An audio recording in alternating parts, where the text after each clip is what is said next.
el libro de Éxodo, capítulo 32, y hoy vamos a la parte final de este capítulo, el capítulo 32 del libro de Éxodo. En este pasaje, hermanos, en este capítulo vemos cuatro asuntos especiales dentro del pueblo del Señor en su relación con nuestro Dios. Primeramente vemos la adoración del becerro de oro, los versículos del 1 al 6, no hay que olvidar, hermanos, versículos del 1 al 6 tenemos la adoración al becerro de oro. Los versículos del 7 al 14 encontramos la primera oración de intercesión de parte de Moisés ante el Señor por causa del pecado que ha cometido el pueblo de una adoración idolátrica.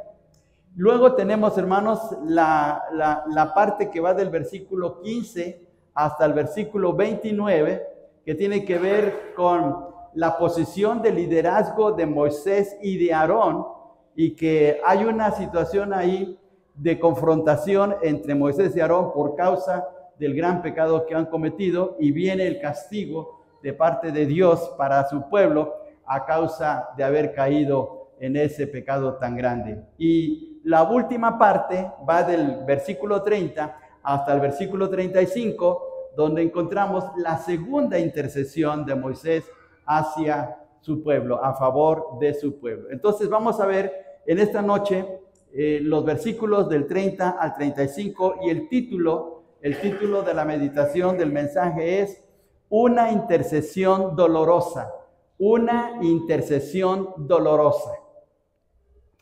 A través de la Biblia, hermanos, encontramos grandes intercesiones a favor del pueblo de Dios, a favor de la gente.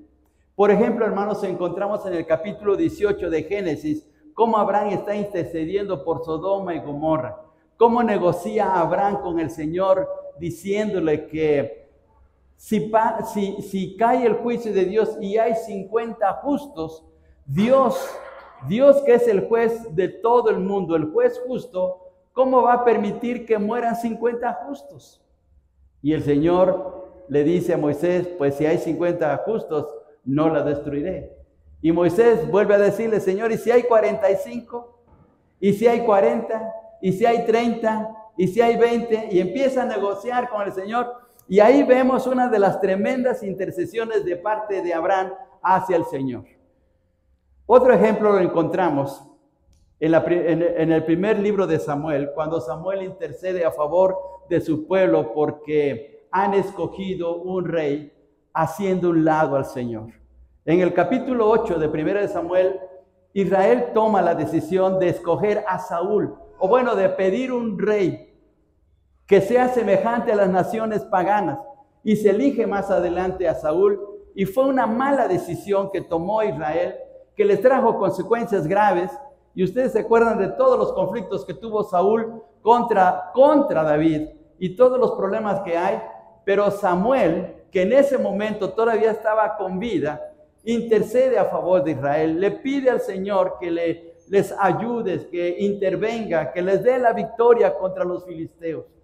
Entonces Samuel es uno de los grandes intercesores de la Biblia. Encontramos también a Daniel, el capítulo 9 del libro de Daniel. Daniel está leyendo el libro de Jeremías. Se han cumplido los 70 años del cautiverio.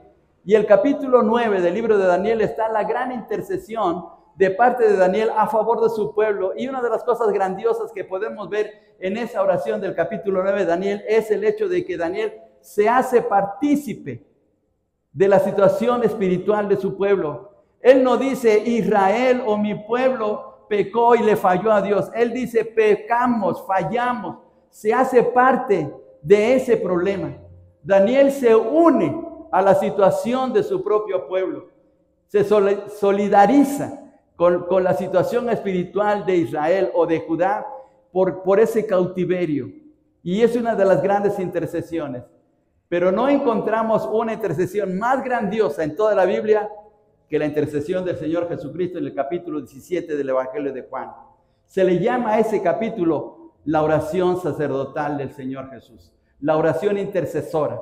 Él está orando por sus discípulos. Él se va a ir de este mundo. Él va a dejar a su pueblo o mejor dicho, a sus discípulos en el mundo, y tendrán que enfrentarse a todos los problemas para la expansión del Evangelio. Y el Señor pide al Padre que les proteja, les cuide, que les ayude a poder llevar a cabo la gran misión. Entonces, aquí en la Biblia, hermanos, encontramos grandes intercesiones y que debemos de tomarlas como ejemplo para nuestra propia vida. En este pasaje de Éxodo capítulo 32, del 30 al 35, vemos la manera como Moisés está intercediendo a favor de otros. En 1963, apareció por primera vez uno de los aviones más rápidos desde el punto de vista comercial. Se llamaba el avión Lear, L-E-A-R, Lear. Y los ejecutivos, los grandes empresarios, los hombres de negocios, los hombres que tienen pues la posibilidad de comprarse un avión para sus compromisos, para sus diversiones, para sus actividades, compran este avión. Es un avión que solamente le caben entre 5 a 6 personas. Es un avión de lujo, es un avión rápido, es un avión que se hace la mitad del tiempo que un avión comercial. Y este avión fue diseñado y fabricado por un piloto que también era empresario, que se llamaba Bill Lear. Y el primer avión salió en 1963. Resulta que tuvo un impacto entre la gente que tenía la posibilidad de comprar aviones para sus necesidades, para sus compromisos, y inmediatamente empezaron las ventas de ese famoso avión. Vuelvo a repetir, es uno de los aviones de lujo. Hoy en la actualidad es un avión de lujo. No cualquiera puede comprar un avión de esa calidad. Y resulta que inmediatamente empezó a producirse una buena cantidad de aviones, pero cuando llegaron a la venta de cerca de 60 aviones, cuando se llegó a la venta de 60 aviones, resulta que hubo dos accidentes con 2 aviones. Y Bill Lear, el fabricante, el empresario de esta marca de aviones, se dio la tarea de investigar personalmente junto con su equipo en dónde estaba la falla de ese avión. ¿Por qué había ocurrido 2 accidentes con sus aviones? Y una de las cosas especiales que dice la historia, que dice pues las páginas de negocios, es que este empresario, Bill Lear, inmediatamente mandó cartas a todas las personas que habían comprado su avión, a todas las personas que tenían su avión de esa marca, les mandó cartas para prevenirles y hacerles ver que no lo usaran, que no usaran ese avión hasta no descubrir la falla. Bill Lear se dio la tarea con su equipo de poder investigar acerca de dónde estaba la falla de sus aviones, pero eso no lo podía hacer por tierra, necesitaba hacerlo en el vuelo.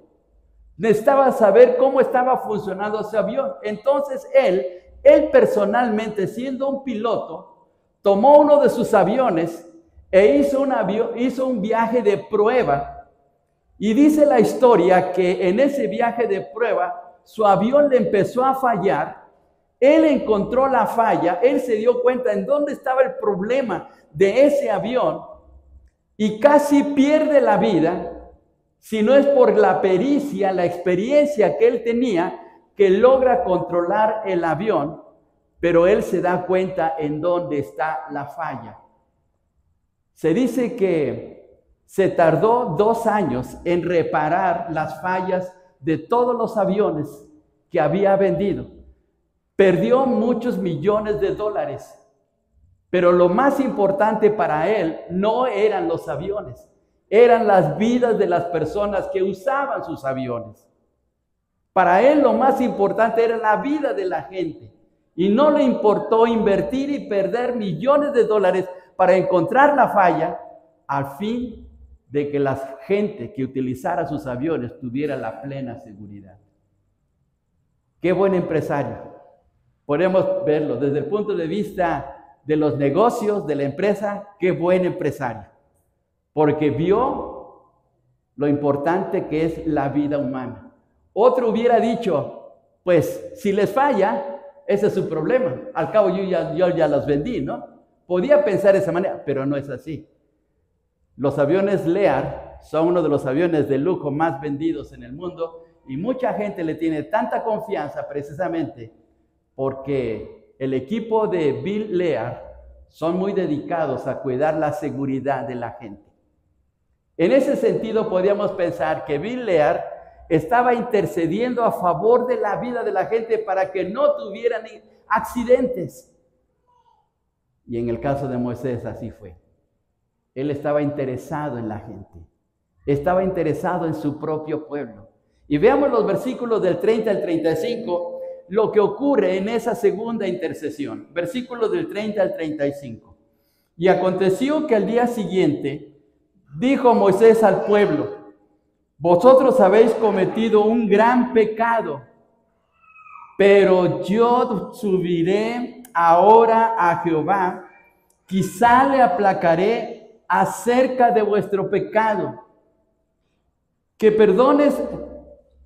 Versículo 31. Entonces volvió Moisés a Jehová y dijo: te ruego pues, este pueblo ha cometido un gran pecado, porque se hicieron dioses de oro, que perdones ahora su pecado, y si no, raeme ahora de tu libro que has escrito. Y Jehová respondió a Moisés: al que pecare contra mí, a este raeré yo de mi libro. Ve pues ahora, lleva a este pueblo donde te he dicho: he aquí mi ángel irá delante de ti, pero en el día del castigo yo castigaré en ellos su pecado. Y Jehová hirió al pueblo porque habían hecho el becerro que formó Aarón. Veamos, hermanos, en este triste final de este capítulo, las consecuencias que les lleva a Israel por causa de haber dado lugar a la idolatría, de poder tener ese becerro de oro. Veamos las consecuencias.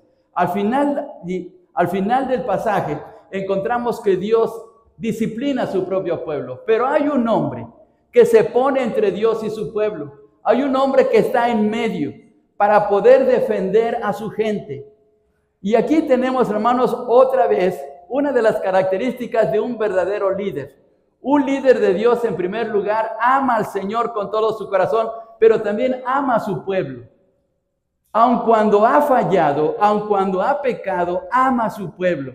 Y se pone Moisés entre Dios y su pueblo para pedir la ayuda y pedir el perdón de Dios porque le han fallado. Fijémonos, hermanos, en el versículo 31, dice: entonces volvió Moisés a Jehová y dijo: te ruego pues, este pueblo ha cometido un gran pecado, porque se hicieron dioses de oro, que perdones ahora su pecado. Perdona ahora, no mañana, ahora perdónale, Señor. Qué corazón tan especial de Moisés. Otra persona podría decir, bueno, es el pecado de él, es su problema, que él reciba las consecuencias, él le falló a Dios, ellos hicieron lo malo, pues ahora que reciban el justo castigo de Dios. Pero no es así en el caso de Moisés. No es así en el caso de un buen intercesor. Alguien que ama a su gente, que ama a su familia, que ama a sus amigos, que ama la obra de Dios, que ama a Dios sobre todo, se va a poner en medio y se va a pedirle la ayuda a Dios. Eso es amor genuino. Hoy en la actualidad hablamos mucho de amor, pero es un amor superficial. Es un amor solamente de labios. Es un amor romántico. Es un amor solamente de momento. Pero en este caso fue un amor verdadero. ¿En qué sabemos que es un amor verdadero? En que es un amor que se sacrifica. Un amor que se da completamente todo. ¿Cómo lo sabemos? Veamos el versículo, en el versículo 32. Dice Moisés: que perdones ahora su pecado, y si no vas a perdonar el pecado de mi pueblo, de mi gente, entonces bórrame de tu libro, Señor. Entonces yo no quiero nada contigo. Entonces, Señor, si vas a hacer ellos con ellos, hazlo también conmigo. Miren qué sacrificio de parte de Moisés.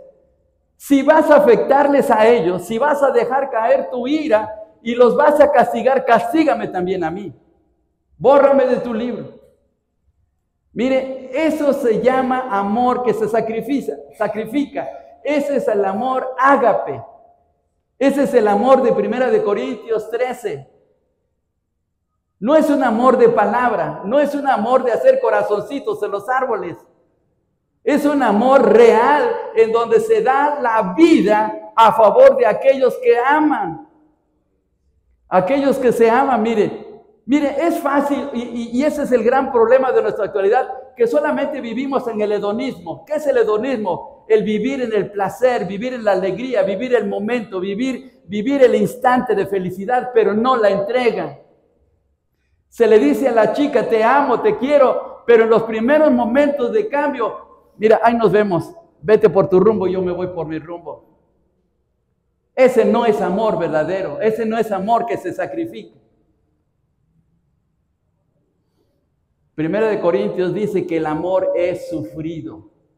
¿Sí o no, hermanos? No dice en 1 Corintios 13 que el amor es sufrido. Aquí está el ejemplo de alguien que sufre por los que ama. Señor, si vas a castigarlos, si vas a acabar con ellos, si vas a desaparecer a Israel, desaparéceme también a mí, porque yo soy parte de ese pueblo.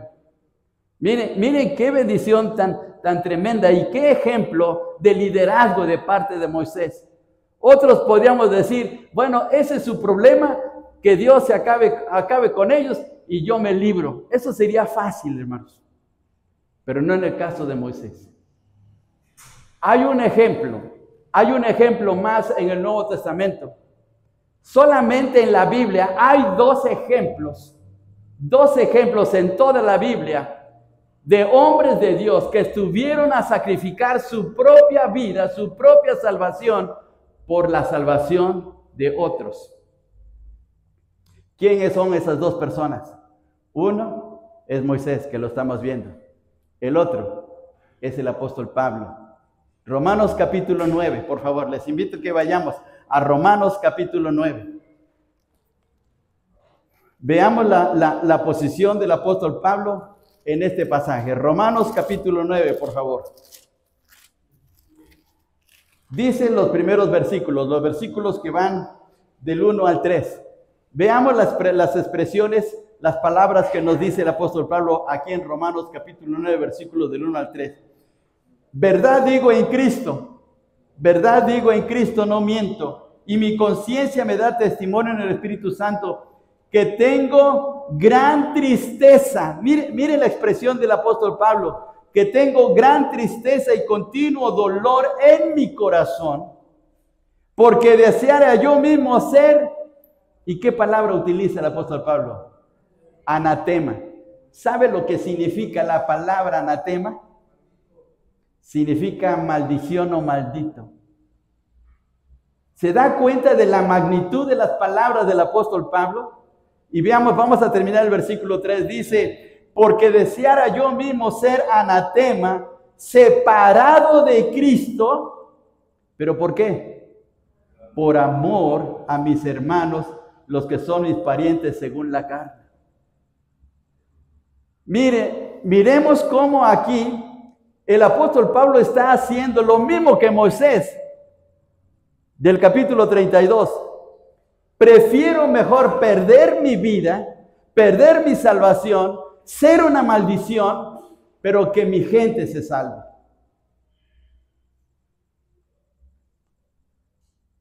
Llegar a ese nivel, hermanos, llegar a esa estatura de espiritualidad, llegar a esa posición tan alta, hermanos, requiere una entrega de amor completo. Cuando nuestro amor por nuestra gente, por nuestros hermanos en la fe, por nuestra familia, no tiene ese nivel, hermanos, nos quedamos en la saga, en el límite. Porque preferimos mejor salvar nuestra vida, salvarnos nosotros, y pues ni modos, ellos si se quedan, pues que se queden. Pero no es en el caso de Moisés ni del apóstol Pablo. Y todavía, hermanos, esto lo podemos ver aquí textualmente en el caso de Moisés y del apóstol Pablo, pero sabemos, hermanos, que el ejemplo máximo de amor que se sacrifica es el mismo Señor Jesucristo. Porque en la cruz del Calvario Él dijo estas palabras: Padre, perdónalos porque no saben lo que hacen. ¿Qué estaba diciendo Moisés hacia Dios o a Dios por causa de Israel que habían pecado? Señor, perdónalos ahora. ¿Qué estaba diciendo el Señor Jesucristo en la cruz del Calvario? Perdónalos también, Señor, porque ellos de verdad están tan ignorantes, tan ciegos, que no se dan cuenta de la magnitud de su pecado. Cuando está diciendo el Señor Jesús, perdónalos porque no saben lo que hacen, no es que no sepamos, sí lo sabemos, pero somos ciegos, porque no nos damos cuenta de la magnitud del problema de fallarle a Dios. Y por eso Moisés estaba diciendo: Señor, perdónalos, y si no, mejor quítame a mí también. Y Jesús estaba entregando su propia vida para la salvación de todo el mundo. Miren qué tremendo es esto. Por eso el apóstol Juan escribe en su primera carta, capítulo 3, versículo 1, mirad cuál amor nos ha dado el Padre. Mirad cuál amor nos ha dado el Padre, que seamos llamados hijos de Dios. Pero mirad cuál amor, amor que se entrega, que se sacrifica. Muchos de nosotros somos quisquillosos, caprichudos. No vengo a la iglesia, a ver qué hacen sin mí. Ahora no cumplo, ahora no vengo. Para que se den cuenta, para que sientan, para que vean que mi ausencia es muy importante. O sea, ¿quiénes nos creemos, hermanos? ¿Quiénes somos?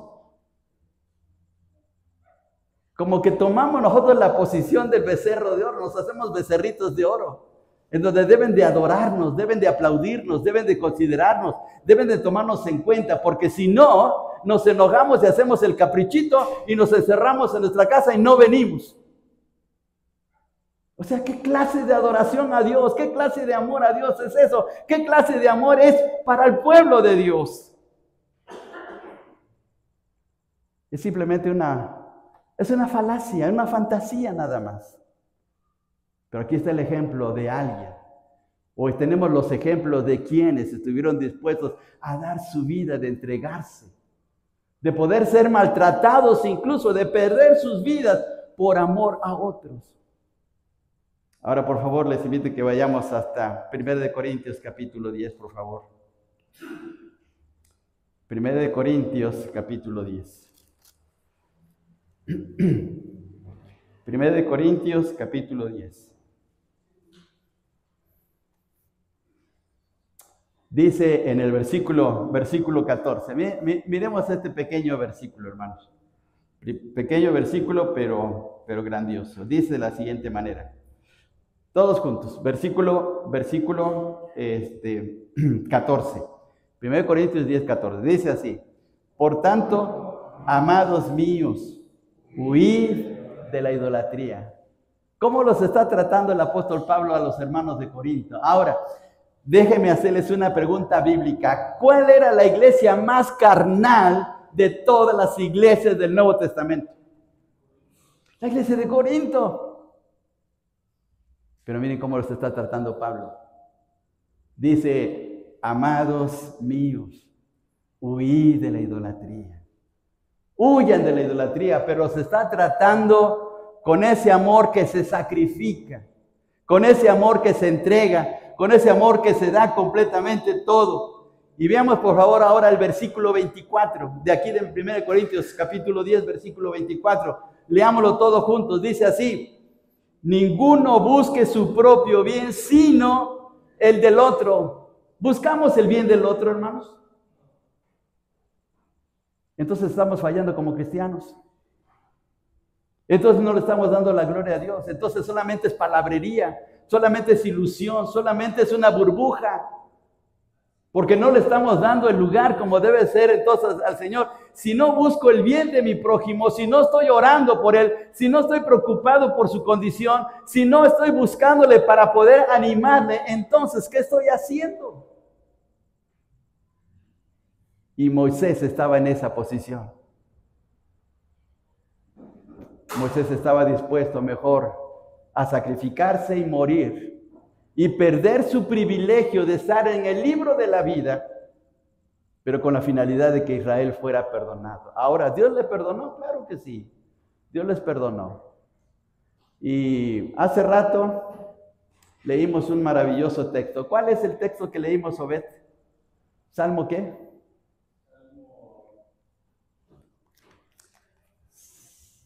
78, creo.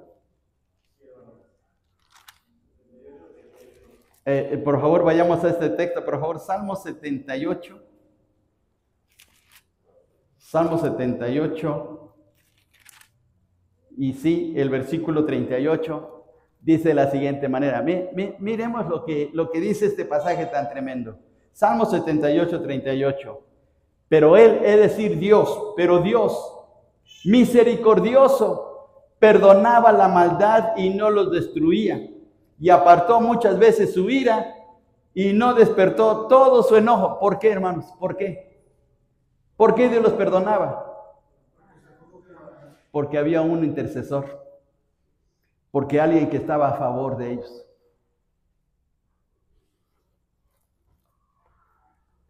Un día iba por la calle y estaba un chiquillo con que yo tenía problemas, tenía entre 11 y 12 años, y pues nos traíamos ganas entre los dos, y resulta que yo llevaba una botella de un refresco en mi mano, y pues ahí nos echamos de esas miradas que apuñalan. Y me dio coraje por su manera de mirarme y le di un botellazo en la cabeza. Inmediatamente empezó a sangrar el chamaco. Pues yo también estaba chamaco, pero yo me fui a mi casa. Y en pocos minutos llegó el papá de ese muchacho. Llegó con el muchacho todo ensangrentado. Y habló con mi mamá y estaba mi hermano el mayor. Y mi hermano mayor siempre era el que me daba, porque mi papá le daba el permiso de ajusticiarme. Y mi mamá también, que era justicia vengadora, pues ya estaba lista con la vara para darme. Y al ver cómo ese muchacho estaba ensangrentado, pues ustedes imaginan que mi mamá estaba roja de coraje y de quería ya soltar los primeros varazos contra mí. Y mi hermano igual, el mayor, pero afortunadamente tengo otro hermano, el segundo hermano, y yo soy el tercero. Mi primer hermano era justiciero, igual que mi mamá. Pero mi hermano, el segundo, él vivía aquí en el DF y nos había ido a visitar al pueblo, allá a Orizaba. Él estaba de vacaciones. Y al ver a ese muchacho que estaba ensangrentado, se acercó a él y habló con el papá y le dijo: no se preocupe, señor. Yo me hago de cargo de toda esta situación y yo le pago las curaciones y vamos al médico y no se preocupe, yo me hago cargo. Y mi hermano, el segundo, mi hermano se llama Antonio, mi hermano Toño, estaba intercediendo por mí y bueno, estaba hablando con el papá de ese muchacho y tratando de apaciguar la situación. Y luego habló con mi hermano el mayor y con mi mamá y dice: yo me hago cargo de Miguel, no le hagan nada, yo me hago cargo con él. Mi hermano intercedió por mí.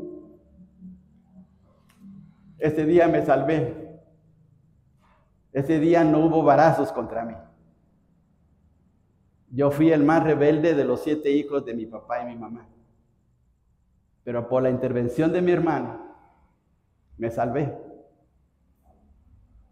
Mi mamá se quedó con su coraje, mi hermano el mayor se quedó con su coraje, pero mi hermano Antonio apaciguó su ira.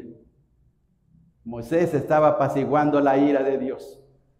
Señor, perdona su pecado. Perdónales, Dios. No les tomes, Señor, en castigo a él por lo que han hecho.